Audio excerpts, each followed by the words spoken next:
So today we have a mystery guitar here. I haven't looked in this case in a couple of years. It is just a very, very cheap guitar that was kind of gifted to me by my mother, who maybe 40, 50 years ago thought about playing guitar, and it's either that or maybe it was from my brother. I have no idea. Either way, we've got an old piece of crap that we're going to see if we can refurbish enough to be able to give away to someone who cannot afford a guitar and would like to learn. It would definitely be a learning guitar because it is like, well, you will see, it is a very, very low quality. I can't even remember. I think it was what they call an Anjo, A-N-J-O, but I'm not too sure. A-N-G-O, A-N-J-O. Well, we're going to find out because that's what we're going to do here today. Open it up and see if there's any way that we could make it at least make noise for somebody who might not be able to afford a guitar. You know, I would just give it to the homeless or whatever. Someone could use this. And so here we go. As I say, I haven't opened this in a couple of years, so I'm not even sure what's inside. And it is an Anjo, A-N-J-O. Okay. Nice case, eh? Alright, let's take a look. And if I'm not mistaken, that is issue number 1. Now this is bowed on top of everything else, so we'll have to take a look and see. If worse comes to worse, we've got a set of pegs as extras. Okay, now as I say, I don't know if you can see or not, but there is definitely a spot there where it comes up above the surface. It is by no means flat, so we are going to have to glue that back down. Clamp, I don't know that I have clamps that will do that here. I don't even think I have any white glue, so this might also entail a trip to the hardware store. I guess we'll find out here shortly. But it is an Anjo, A-N-J-O. What does it say in there?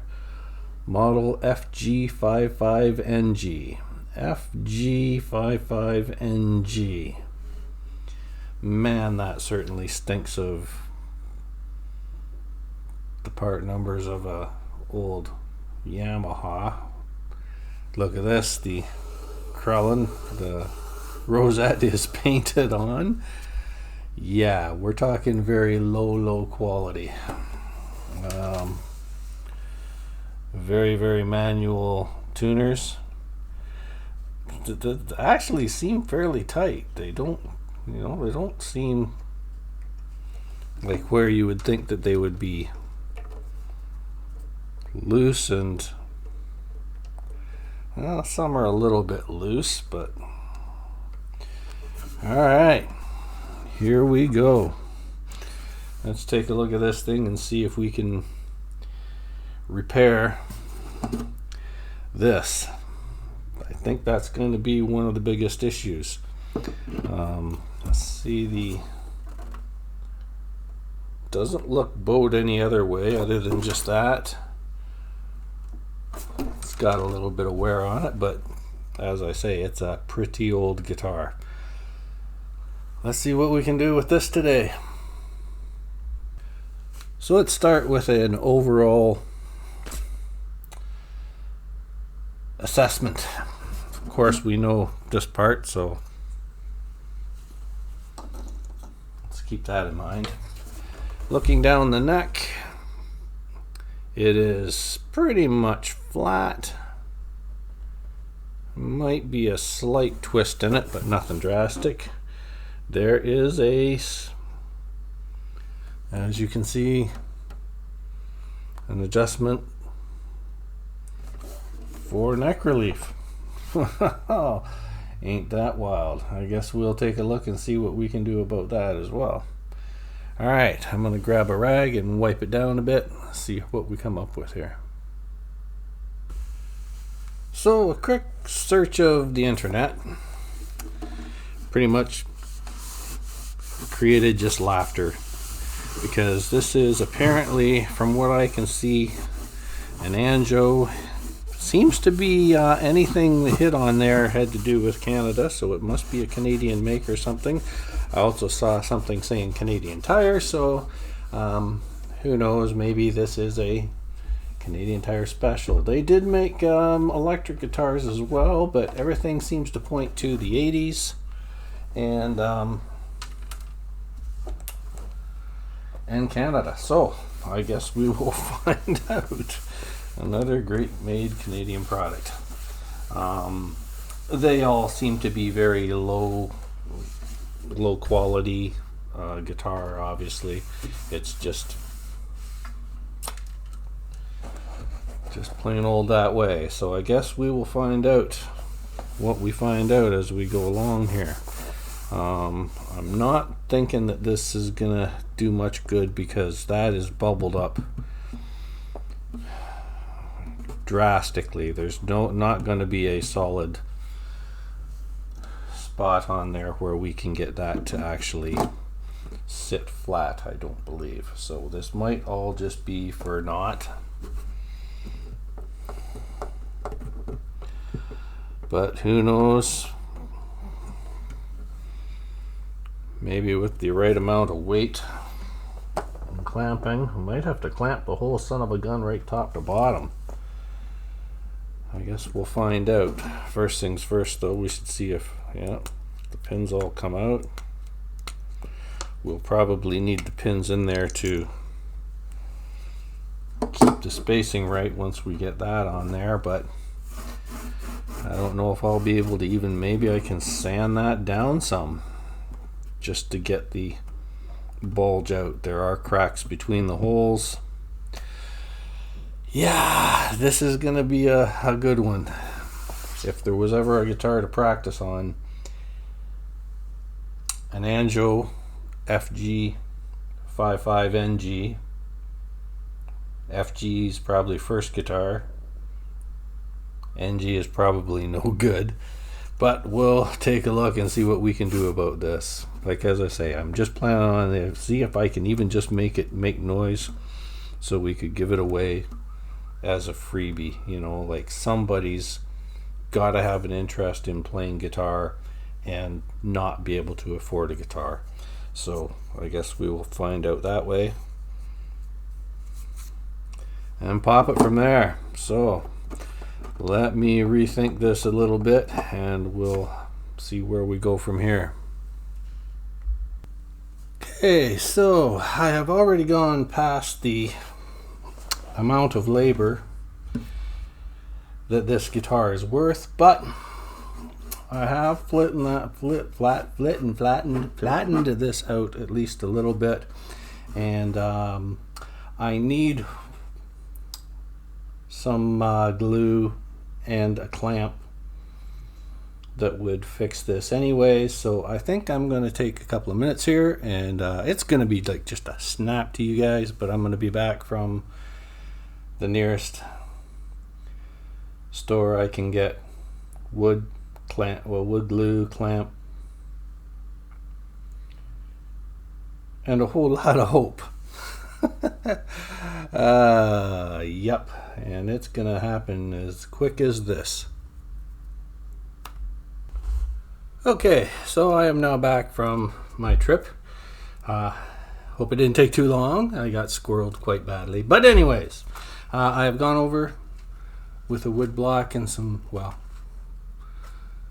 a block and some sandpaper, tried to get that as flat as I possibly could without going too deep into it, and cleaned up the other surface of this, which is obviously not rosewood. Okay, and so we have kind of a sort of flat surface there, about as flat as we're going to get, as I say, without me sanding right through the complete top. I might go a little bit more at it at this point. I got some clamps, but of course they're just barely gonna reach. So I'm gonna have to get a little creative that way.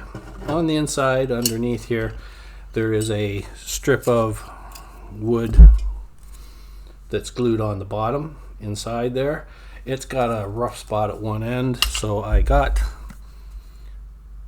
Paige's white glue. We're gonna try and do a little gluing on that. Then we're gonna just paste that as much as we possibly can. I still don't know. I'm gonna have to get a drill bit perfect size to probably go through the glue when we get to that point. Looks like this might be a two-part series, because once I get this glued on there, it's gonna have to sit and clamped for a long time, and I can't make the video go on that long. So gonna try and do this as hopefully get to the point of being glued today, and then maybe tomorrow in the next video we will do the actual try to rebuild, reset. This is obviously not a rosewood fretboard either, because as you can see there's a couple little chips in there where you get through to the regular wood that's underneath. So this is a very, very cheap guitar. As I say, I'm doing this more for the experience of being able to work on the guitar myself, and as I say, if it comes to that where it can actually be played, I'm going to take it down to homeless shelter or whatever and just give it over to them, say, you know, look, if you can make anything happen on this, that's great. If not, then, you know, it's a wall hanging, I guess. Okay, so I'm gonna pause here and recalculate how I'm going to get all the clamping wood on here, and how I'm going to try and get some. Luckily I have some shims, which are basically shims. They are wedge shape, so I might have to get some short pieces to put on the other side of the wood I put here, just so that we can try and get an even pressure on this once we get it glued down. I might even still go at this a bit more with the sandpaper. I might be able to do along this back edge a little more. This here part, there's a, I don't know if you can see or not, but there's a lighter spot just around where the holes are there. That is worn through the first layer, so it's a little dipped in there. So I'm hoping that I can maybe take off some of this outer edge just to kind of flatten it a little bit more. I've got it amazingly more flat than it was before, but well, we will see what we can do. Stand by. So as I stated before, there's a piece of shim softwood inside glued up against the bottom of this, and there is a spot in it where the wood has split and it's folded down, so over here. So I'm gonna try and glue that from the inside, but of course it's in a really bad spot because I'm gonna have to go in, go down, and then around and back up under. So what else to do but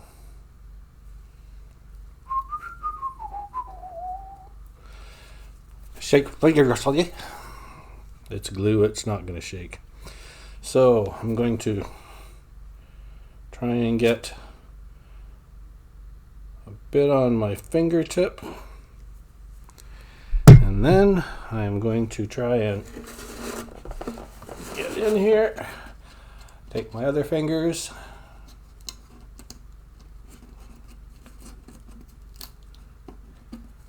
get at least somewhat of a bit of a glue on there. I didn't get much on it, but every little bit helps. It's going to be clamped on later anyways, and that didn't work because it just pulls away because there's not enough glue on there. So I'm going to have to probably do it again just before I clamp everything in there. Yeah. Cleanup time. So first things first, what I've done here is, this here is the piece of wood that I'm going to be putting on top of here to clamp it down. So I've taken two little shims and glued them to that so that I can have it thicker at this side than that. And then when it goes on, it will clamp that way. And hopefully, because I'm only going to be able to get the clamp on way over here, hopefully this here part will create pressure on the back side. So we're going to let that dry up and see how that works, so just to try and keep it in place while we do this. There's going to be on the bottom inside here, I'm going to have to get another strip to glue up from the bottom. I'm hoping that this will just go in there, and it's large enough obviously that the clamp will have plenty of area to clamp onto it. And I might have the same problem in there because that piece of wood, I don't know how much of it I'm going to be able to get with this clamp as well. The other option was to make two little cutouts here and there just so that I could get this part of the wood back in a bit farther, but well, that will happen on day 2 in case we have to do that again. Ooh, that glue's already set on that one, so well, cool. Alright, now we wait, let that dry out, and I will do the calculations of how I'm going to actually get this clamped on there. The white glue really grabs quick. This is LePage's wood glue. Well, we'll just see how well this works. As I say, I'm probably going to want to leave it to dry overnight. I should check the directions, see how long it says, but as I say, this might be a 2-part video. So I think I figured out how to keep the bridge aligned perfectly on here once we get it glued in there, because I can use 2 pegs that will keep it in a spot where it's going to have to be while I clamp it. Not Jed clamp it the wood. Okay, so that was a neat little thing I finally decided on. And the other thing is that when I put this wood on, that will also help with keeping a steady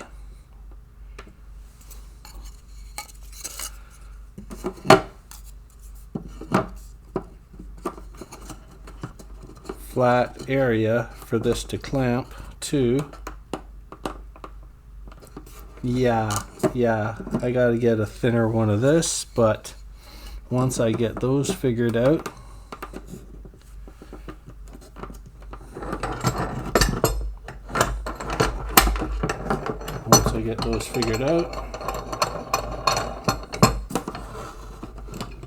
then I will be able to clamp.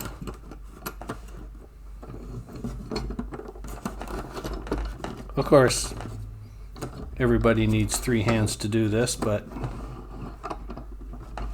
if I come over here in the middle a bit more, then I can loosen it off just enough to slide this under there and create enough back pressure, possibly not, to glue the back. Thinking.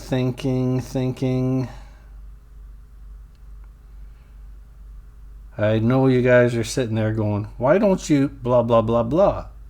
And I'm probably going to have to think a little more before I come to that point, but here we go.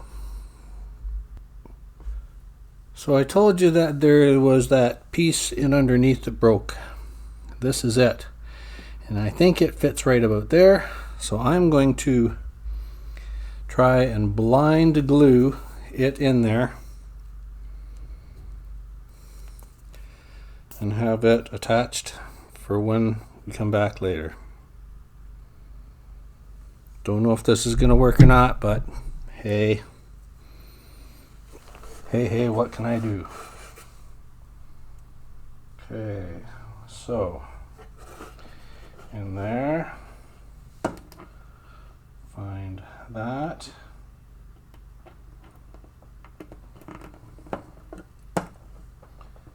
And glue it right where I think it needs to be. Doesn't feel right, but oh well.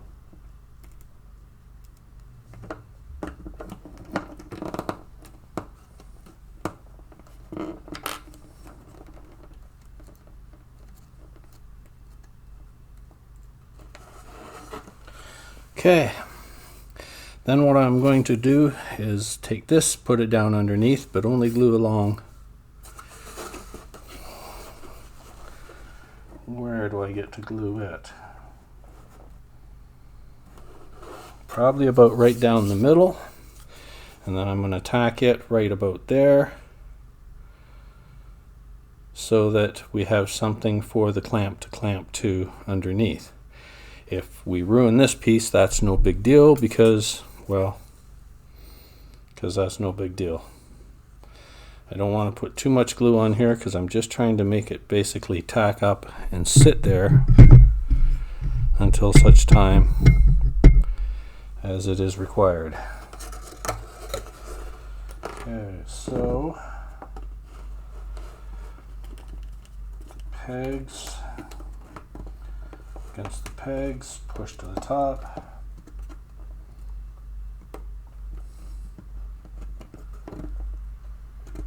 Hold it till it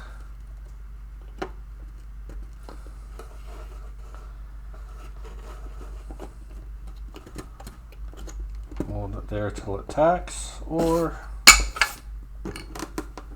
flip the guitar over and let it sit.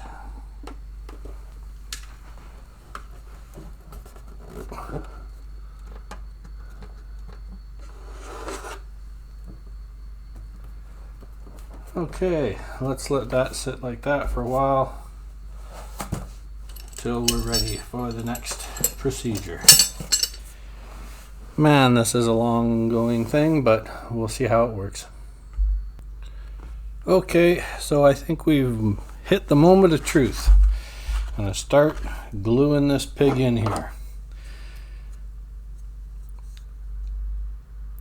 Not sure just how I want to do this, but I guess there's only one way to do it, and that's to glue the son of a gun and see how it turns out. So let's go.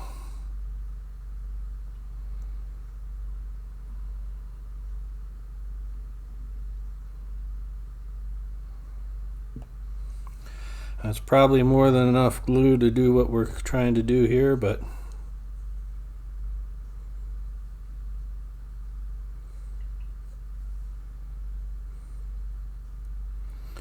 away we go. All right, that's way too much glue. Way too much glue.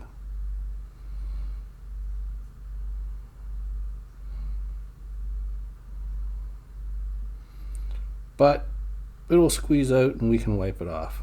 So let's see how this goes. Wipe. Okay, pins and scoosh. Okay, so we're getting glue to come out everywhere there. Getting glue to come out here. And that's about all we can really ask for. Okay, so these two pieces of wood I found were wedged, which is why they weren't fitting in there very well. This one we're going to put there. This one we're going to put here or possibly here so that I can get as much pressure on the back half of that. And let's see how this works. I think we'll just go down the middle at first, and then we'll adjust out as necessary there. Okay, that one's at least got pressure on it.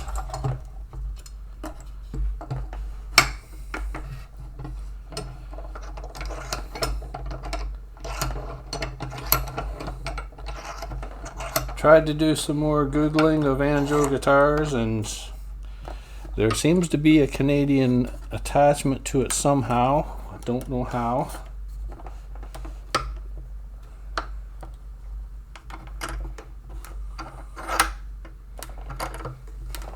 Okay. Squeeze, baby, squeeze. All right. Now, let's take another pin, go down through each of these holes to make sure we don't glue over the holes.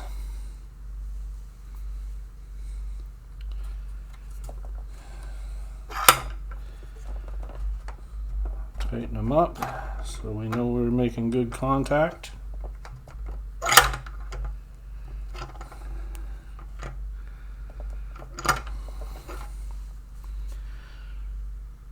And let her sit. Now I did read over the glue. The glue says to clamp for 25 minutes.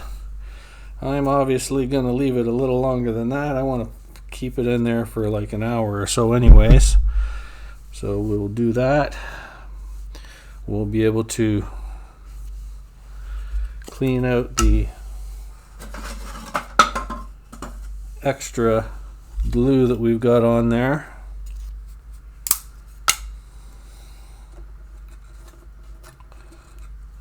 Why don't I drag it that way? And then if some gets in this area here, that will be fine.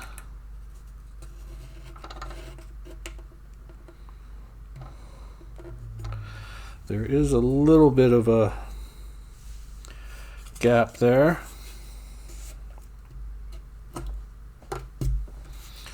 To which I will see if I can jam just a little bit of glue in the end.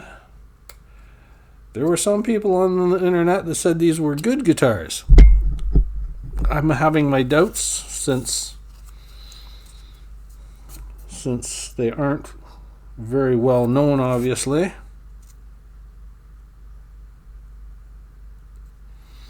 Okay, so what I've done is just put a little bit of glue on the end there, and I will check and see if I can get any of it in underneath the bridge here. Doesn't seem to be going too far in, so I'm taking it, I'm at a flat edge. And we'll take this here little rag and this piece of wood and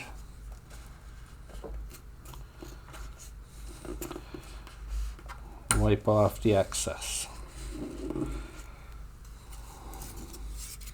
A little more excess on this edge, but we can clean it up after the fact if we have to. Same thing down in here.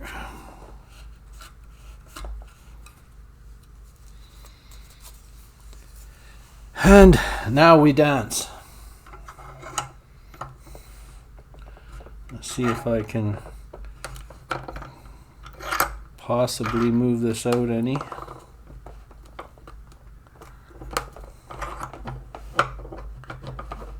And how far, if so. I don't want to go much farther than that, so let's crank her back down. Do the same over here. Try and get it out as far as I can reach, which is about there.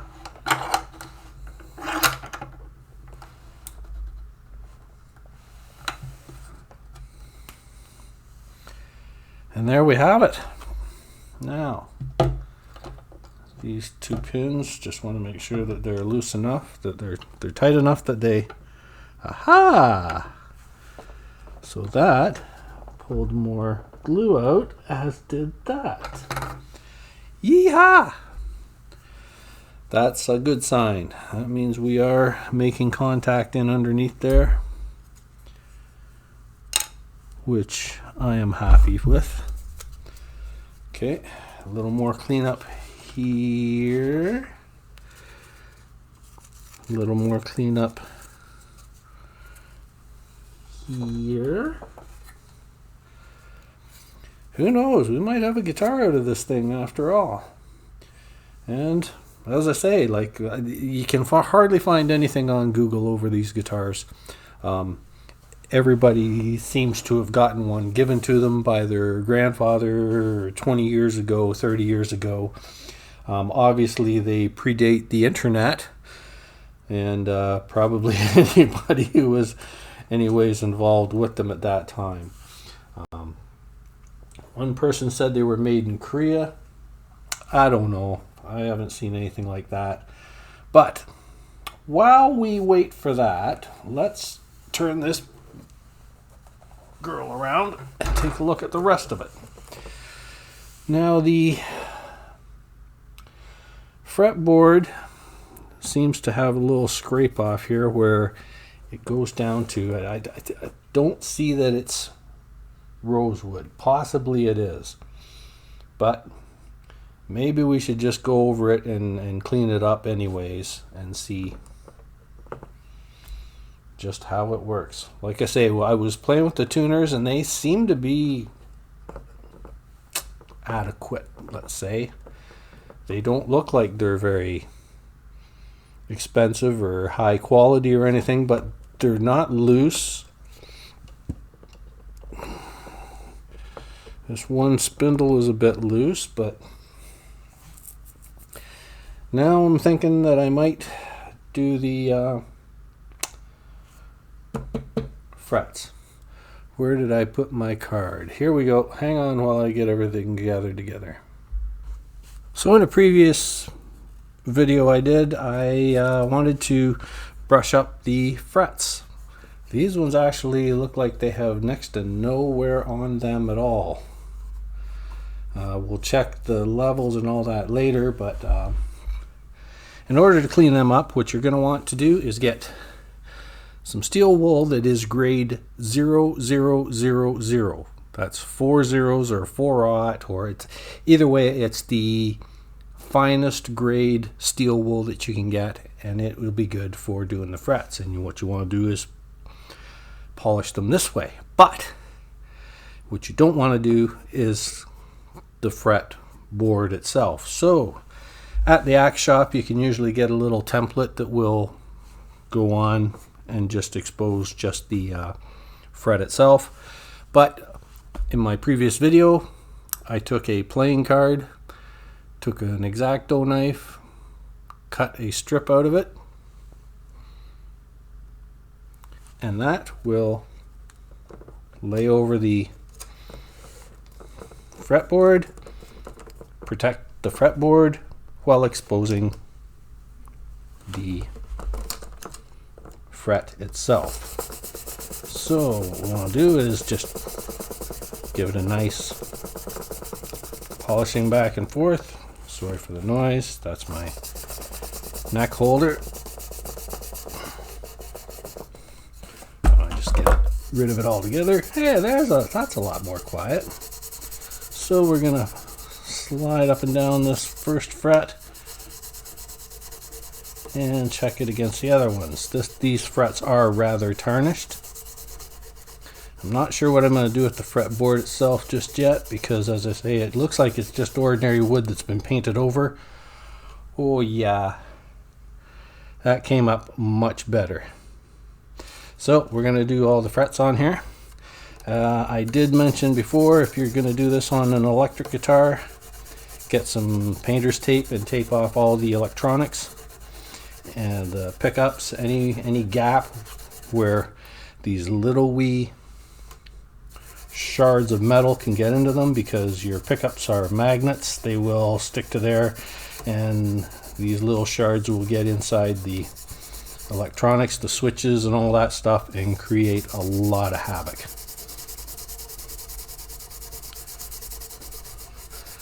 But we just want to slide this back and forth across the frets. Make sure you get all of the sides, and they will polish up pretty good. Oh yeah, they're like 100% better. You can't see it on the camera because, as I say, my camera is a low quality one. It's basically just to show you basically what I'm kind of trying to do.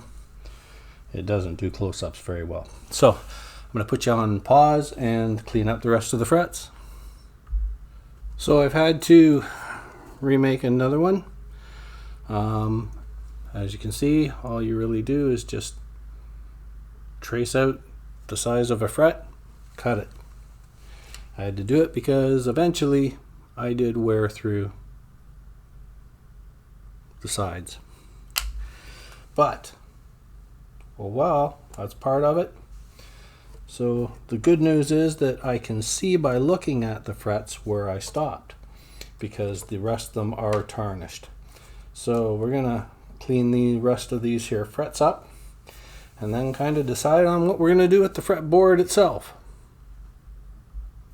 Okay, and I was telling you about the electronics on your electric guitars to try and tape them off before you use the odd steel wool on your frets, and this is why. You will see on the sides there, that is all miniature metal shavings. Now, of course, you don't want to rub them into your finish either. So you take a piece of paper towel, put a bit of dampness on it, and dab it on there. That will pick up the metal shavings and not create a problem with the finish.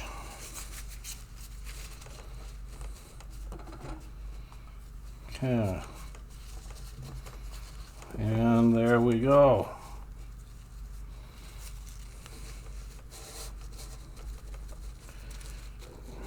Guess I'm gonna have to get maybe a little more damp on here to pick up all the metal shavings, but important part is that the frets came out beautiful. They are nice and shiny. Yeah, I can rub it across the fretboard because I'm going to be cleaning it up more later.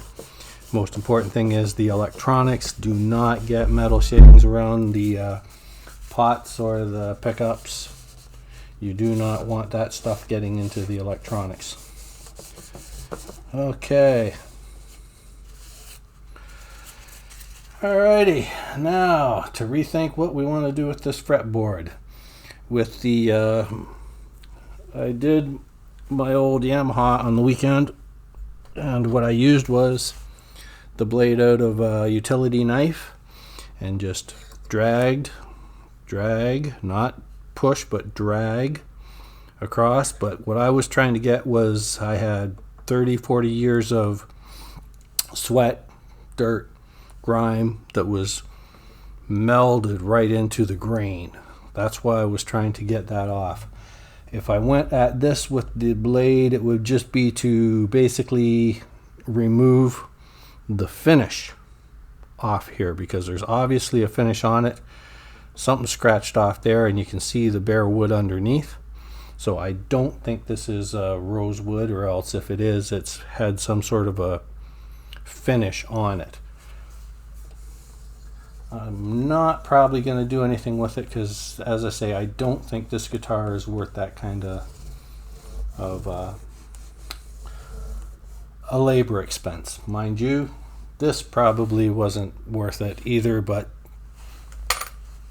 it was unplayable before. This might be playable, even though it might be a very low quality and everything. As I say, for a child or somebody who's just trying to learn how to play guitar, it would be fine for them until they can get to the point where, do they really think they like playing guitar enough to make it worth buying an expensive guitar? Okay, let's hang on and see what our next move is here. As well, in my most previous video, I went over the fretboard of my old Yamaha, and when I was restringing it, we did the save the strings thing because the strings were fairly new, so I just unloosened them a bit, put a capo here, drag the edges over, clean the fretboard, flip the strings back on, and tuned it up, and I blew the thinnest high gauge, low gauge, yeah. The skinny E, I broke that string, but as it turned out, I had just redid my 12 string a little while ago because I restrung it because I had broken one of the strings on it. So the strings weren't all that old, but I had to get new ones. So I went and got a new set and took the old ones and kept them aside. And as it turns out, it was a good thing because I needed that 1E to go on my 6 string because I use light gauge strings on all my guitars. And even though it was out of a 12 string package, it fit. It was the same gauge and everything. Better news, I've got a complete set. They've been on the 12 string, but they were on for just a couple of weeks or so before I broke it. It was a fresh break. So these don't have that much play on them. So we've got a set of free strings for this guitar once we get to that point. As I say, everything else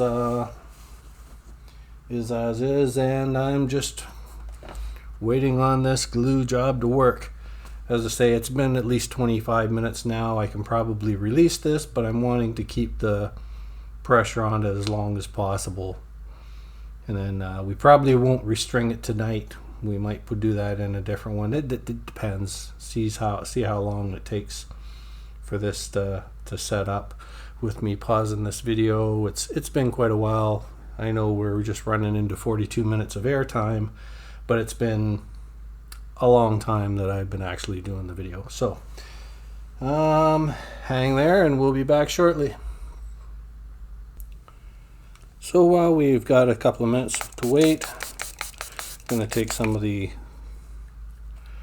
spray cleaner and just give this thing a quick wipe down. I got looking at it and thought about the fretboard. There's obviously very little use on this thing. Excuse me. So I'm not going to bother doing the fretboard of that. The nut's all clean. There's no fridge or fret wear or anything. So I guess we're just going to wipe it down and see how it works. We're not going to go too deep into it till we find out just if this is even going to work. Okay, so I think that's where we're going to end this video. I just wiped it down lightly. You know, as I say, I'm not going to go through too much more with it until we find out if this here is going to hold and work. And as I said, the glue said that it only had to sit there for 25 minutes, but the amount of pressure you're going to be putting on having strings pull on that, I think I would be better to just let it sit overnight before we go on. So plus I guess that makes everybody have to go to my next video. Coincidence? I think not. Either way, if any of you know about Anjo guitars, any background on them or anything like that, please leave a comment down below. I would love to find out more about it. As I say, I have no idea where I ended up with this from. Me being left-handed, I know that when I first started out, my ma had a guitar that she just gave to me, and I did restring it. But this one doesn't look to have been restrung. This looks like it's been right-handed all the way through. My guess is that it might have been an extra from my brother. I'm going to have to try and find out from him if he knows anything about it. But as I say, either way, Anybody that knows anything about Anjo guitars, ANJO, and as I say, it's an FG55NG, Frank George 55NG, Norman Gordon, or first guitar 55, no good. Either way, thanks for watching. Please like, share, subscribe, comment down below if you have anything, and if you like this at all, go on to my channel and check out my other videos. Thank you. Bye now.